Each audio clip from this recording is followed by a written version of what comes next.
அருமையானவர்களே, இந்த நாளிலும் அவனுடைய வார்த்தையை நான் இடத்திலே கொண்டு வருகிறேன். அற்புதங்களின் மாதத்திலே நாம் இருக்கிறோம்.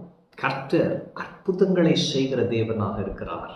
நம்முடைய வாழ்க்கையிலே அவர் அற்புதங்களை செய்ய ஆவனாக இருக்கிறார். ஏன்? அவருடைய பிள்ளைகள். ஏன்? அவர் அற்புதங்களின் தேவன். அற்புதங்களை மட்டுமே செய்வார். ஆமென். இன்னைக்கு பாருங்களேன், யாத்திராகமம் 8 22, 23, 24 அதை வைத்து நான் சில காரியங்களை பேசுகிறேன்.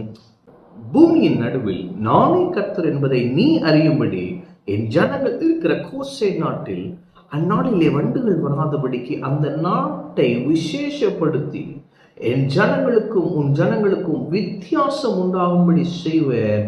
இந்த அடையாளம் நாளைக்கு உண்டாகும் என்று கர்த்தர் சொல்லுகிறார் என்று சொல் என்றார். அடுத்து போட்டிருக்கு, அப்படியே கர்த்தர் செய்தார். அப்படியே கர்த்தர் செய்தார். இன்றைக்கு நான் சொல்லுகிறேன், தேவன் என்ன சொல்லி இருக்கிறாரோ அவர் அதை அப்படியே செய்வார். சுகமாக்குவேன் என்று சொல்லி இருக்கிறாரா? அப்படியே செய்வார். உயர்த்துவேன் என்று சொல்லி இருக்கிறாரா? அப்படியே செய்வார். கனப்படுத்துவேன் என்று சொல்லி இருக்கிறாரா? அப்படியே செய்வார். சம்பள உயர்வை தருவேன் என்று சொல்லி இருக்கிறாரா? அப்படியே செய்வார். அவர் என்ன சொன்னாரோ அதை அப்படியே செய்கிற தேவன். ஆமென். அப்ப அற்புதங்களை செய்வேன் என்று சொல்லி இருக்கிறார், அற்புதங்களை அப்படியே செய்வார். ஆமென். அப்ப இதுல ரெண்டு விஷயம் என்னன்னா, விசேஷப்படுத்தும் அற்புதம். ஏன்னா நீங்க விசேஷித்த ஜனம் என்பதை அறிந்து கொள்ளும்படியாய்.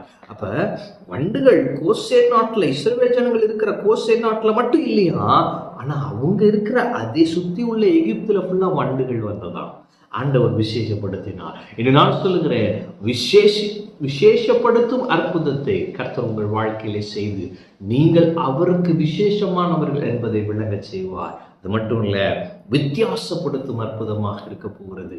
அப்ப உங்களுக்கும் ஆண்டவரை ஏற்றுக்கொள்ளாதவர்களுக்கும் உள்ள வித்தியாசத்தை அவர் அருளும் அற்புதம் விளங்க செய்யும். ஆண்டவரை ஏற்றுக்கொண்டிருக்கிற உங்களுக்கு ஸ்பெஷலா நடக்கும் சில காரியங்கள், மற்றவங்களுக்கு அது நடக்காது. அது ஒரு விசேஷப்படுத்தும் அற்புதமாக இருக்கிறது. அது மட்டும் இல்ல, வித்தியாசப்படுத்தும் அற்புதமாக இருக்கிறது. எப்பா, இவன் கர்த்தரை நம்பினா இவனுக்கு இது நடக்குதியா? அவன் கர்த்தரை நம்பலாம், அவனுக்கு அது நடக்கல. வித்தியாசம் உண்டாக்குகிறது. நீங்கள் யார், நீங்கள் யாருடையவர்கள் என்பதை இவர் அருளும் அற்புதம் வெளிப்படுத்துகிறது. எனவே இன்றைக்கு நான் சொல்லுகிறேன், அவர் ஜனங்களுக்குள்ளே தமது வல்லமையை விளங்கப்படுகிற தேவன், தமது புயத்தினாலே தம்முடைய ஜனங்களை மீட்டுக் கொண்ட தேவன். அவர் இன்று உங்களை பார்த்து சொல்லுகிறார், நான் உனக்கும் மற்றவர்களுக்கும் வித்தியாசம் உண்டு பண்ணும் அற்புதத்தை செய்வேன்.